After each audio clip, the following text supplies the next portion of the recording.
Hi everybody, my name is Kaylee Skipper and today I want to talk to you about who I am, where I'm going, and the reasons behind it. I get to go to work with my best friend every single day. She's truly my ride or die. And it wasn't always like that. She's 30 seconds older than I am. She's my twin sister, and she's always been there to pick up my mess. In April 2012, I had been expelled from school. In the events leading up to it, I had been to 7 funerals. My uncle had been diagnosed with stage 4 colon cancer.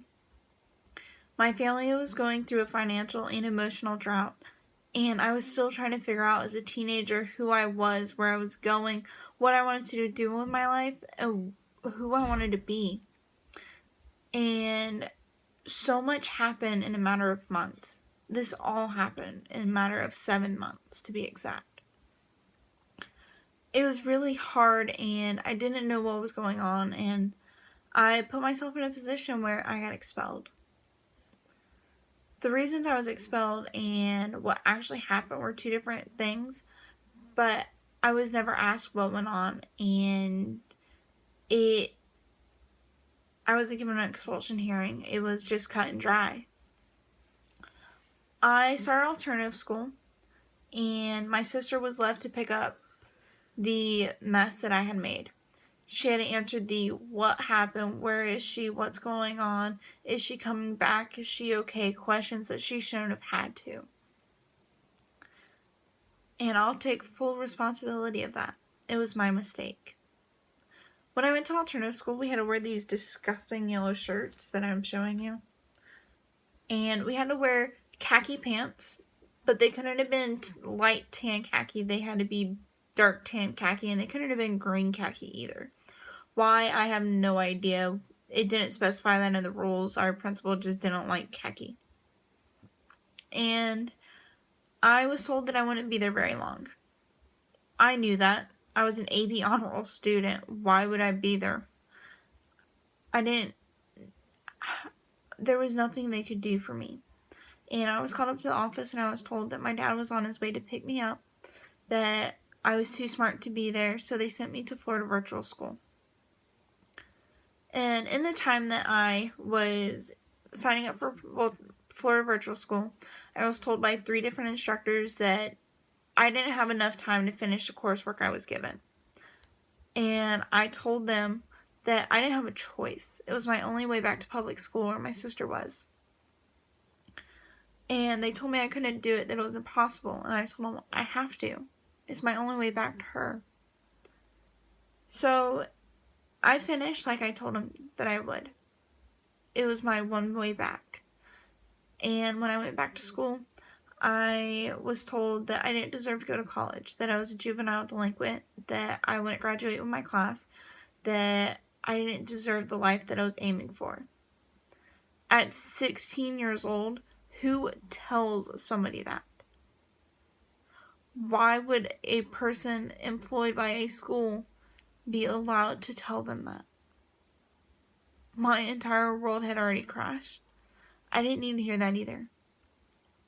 But despite the fact that she told me that, and despite the fact of everything I'd been told that I couldn't, I wouldn't, I don't deserve to, I still did.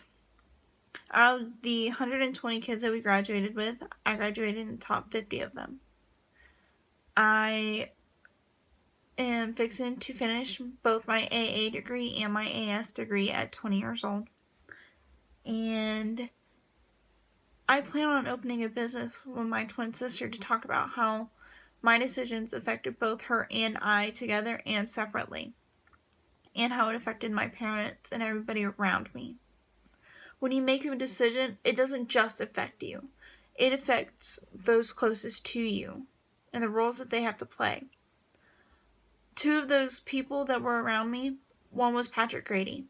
He was a great role model for me while I was going through this. He didn't judge me. He listened to what I had to say. He encouraged me to talk to somebody about what was going on. I chose to talk to the world. Everybody needs to know that they're not alone. Another person who encouraged me during this process was Kara Filler. She was also a twin, but her twin sister died the day after their 18th birthday. I put myself in her shoes. How could I lose my sister at 18? I still can't imagine being without her, and yet I chose to be away from her for an entire semester because of a bad decision. I knew I didn't want that for the rest of my life. She had to be with me. And so I made that come true too. Kara Filler showed me a path that I'm not sure that I would have found otherwise. To be without my sister meant to be without my world. And growing up, she was the only person I had.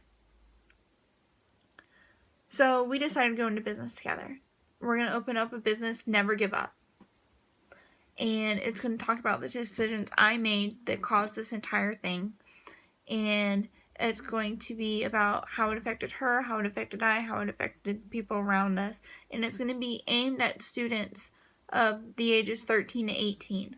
We'll go to youth groups, church groups, FBLA, DECA, home ec, whatever we have to go to, is as long as their youth groups will be there. Our end goal is to do this around America, to get our story out so far that people know what we're doing. And that won't come true for a while, but that is our end goal. We will charge about $1.50 per person that's of students.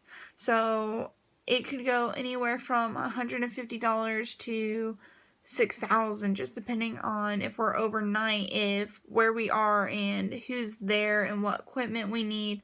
Because we're not just going to need computers or PowerPoints or electricity. We're not just going to need that. It's going to be a hands-on event. People are going to have to be involved. And the students aren't going to be the only one hearing our story. There will be administrators and SROs and teachers. They've all been through it. They all know what they're going through. But the kids need to know that they have someone to talk to at all times. I could have chose a very different road. I could have chose to give up, and I could have listened to all these people who told me not to. But I found someone that I believed in, and that person was myself. And I chose to take the higher road, and look at me now. Kids need to know that they're not alone. I'm also going to be certified in ASL before I'm done with this. They're not going to need a translator for what I have to say. I want to be able to tell people who are going through this just what happened.